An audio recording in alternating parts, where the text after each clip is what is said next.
This is Aldous Huxley, a man haunted by a vision of hell on earth.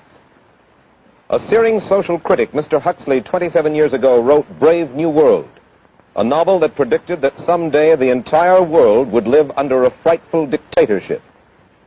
Today, Mr. Huxley says that his fictional world of horror is probably just around the corner for all of us.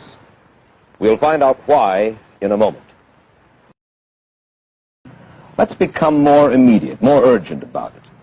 We believe, anyway, that we live in a democracy here in the United States. Do you believe that this brave new world that you talk about could, let's say in the next quarter century, the next century, could come here to our shores?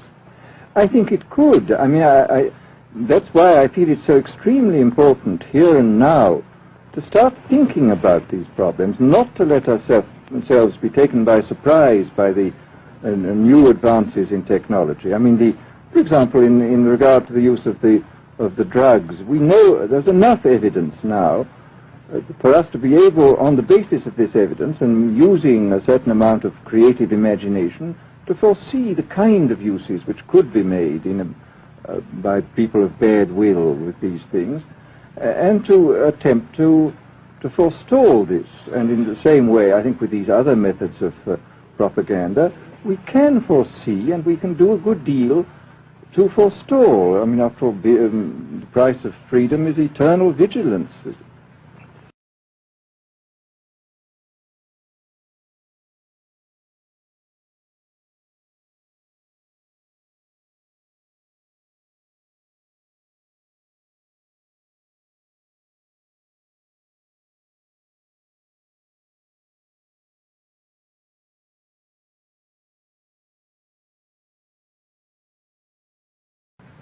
You write in Enemies of Freedom, you write specifically about the United States. You say this, writing about American political campaigns. You say, all that is needed is money and a candidate who can be coached to look sincere. Political principles and plans for specific action have come to lose most of their importance. The personality of the candidate, the way he is projected by the advertising experts, are the things that really matter. Well, this is... during the last campaign, there was a great deal of this kind of statement by the advertising managers of the campaign parties, this idea that the candidates had to be merchandised as though they were soap or toothpaste, and that you had to depend entirely on the personality. I mean, the personality is important, but there are certainly people with an extremely amiable personality, particularly on TV, who might not necessarily be very good in positions of political trust. Well, do you feel that men like Eisenhower, Stevenson, Nixon, with knowledge of forethought, were trying to pull the wool over the eyes of the American public? No, but they were being advised by powerful advertising agencies who were making campaigns of a quite different kind from what had been made before.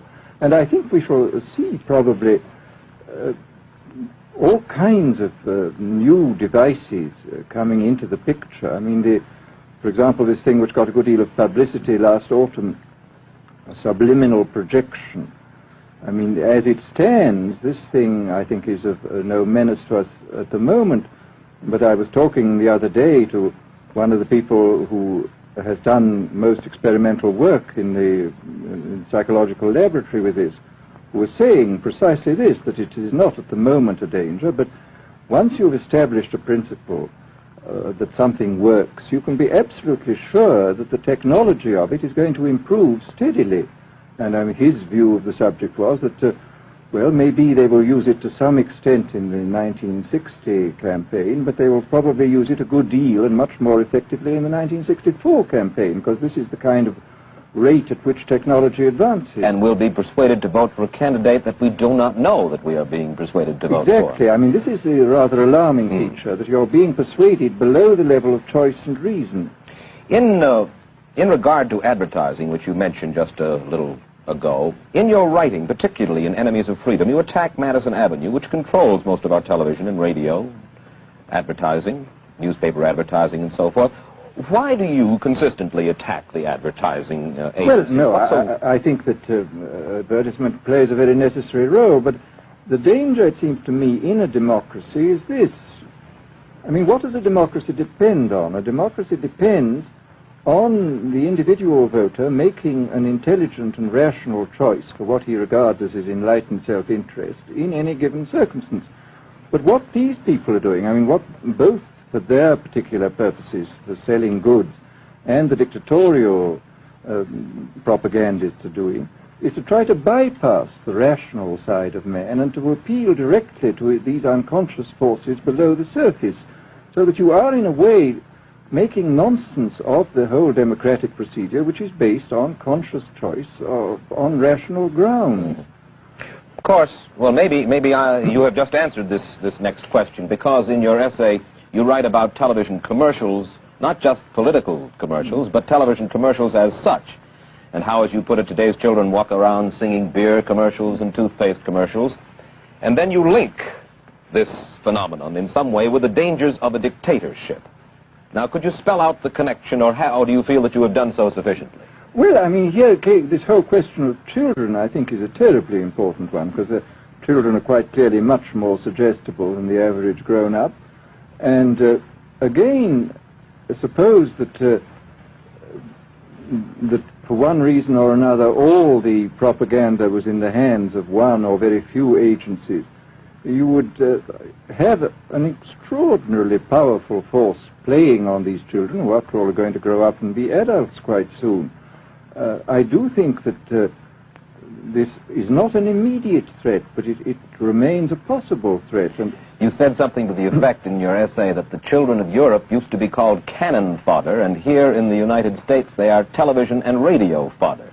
Well, after all, you can read in the trade journals the most lyrical accounts of how necessary it is to get hold of the children, because then they will be loyal brand buyers later on. Mm-hmm. But, I mean, again, you just translate this into political terms. The dictator says they will be loyal ideology buyers when they're grown up. We hear so much about brainwashing as used by the communists. Do you see any brainwashing other than that which we've just been talking about that is used here in the United States? Other forms of brainwashing? Not in the form that has been used in China and in Russia, because this is essentially the application of propaganda methods, the most violent kind, to individuals. It's not a shotgun method like the advertising method. It's a way of getting hold of the person and playing both on his physiology and his psychology till he really breaks down, and then you can implant a new idea in his head. I mean, the descriptions of the methods are really blood-curdling when you read them, and not only the methods applied to political prisoners, but the methods applied, for example, to the training of the young communist administrators and missionaries.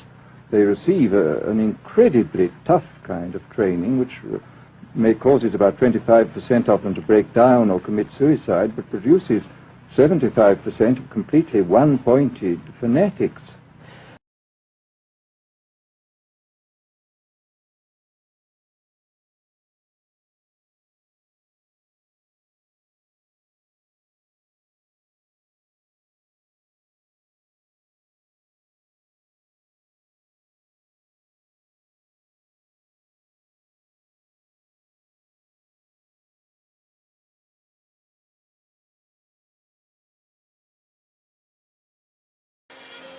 O prefeito vai ter que falar isso, a prefeitura, o Brasil. Bueno, la CIP siempre fue el Ministerio de Colonia Informativo de los Estados Unidos. Así, desde su origen, que tiene un origen espurio, nace en la Cuba de Batista, ¿no? Y además son los grandes propietarios de los medios de comunicación los que la integran. Hay una confusión, se cree que son los periodistas. No son los periodistas, son los medios de comunicación, los dueños de los medios de comunicación. Es decir, ahí está representada la florinata de la apropiación privada de un bien común que es la cultura, el conocimiento y la información. La Sociedad Interamericana de Prensa, la CIP, nació en 1943 en la Cuba del dictador Fulgencio Batista. La CIP fue la encargada de ejecutar las campañas mediáticas de desprestigio y ataque a numerosos gobiernos de América Latina organizados por la CIA. ¿Sabes qué? En el 2000, la CIP inauguró en Miami el edificio Jules Du Bois. Jules Du Bois, el homenajeado, nada tiene que ver con el periodismo o la libertad de expresión. Du Bois fue un oficial de la CIA encargado de diseñar los principios y la doctrina de la CIP.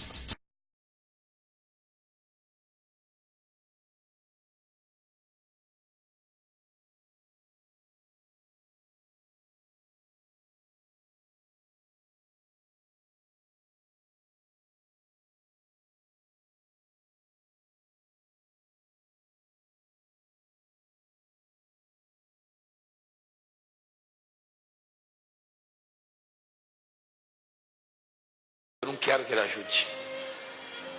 O prefeito vai ter que falar isso. A prefeitura, o Brasil.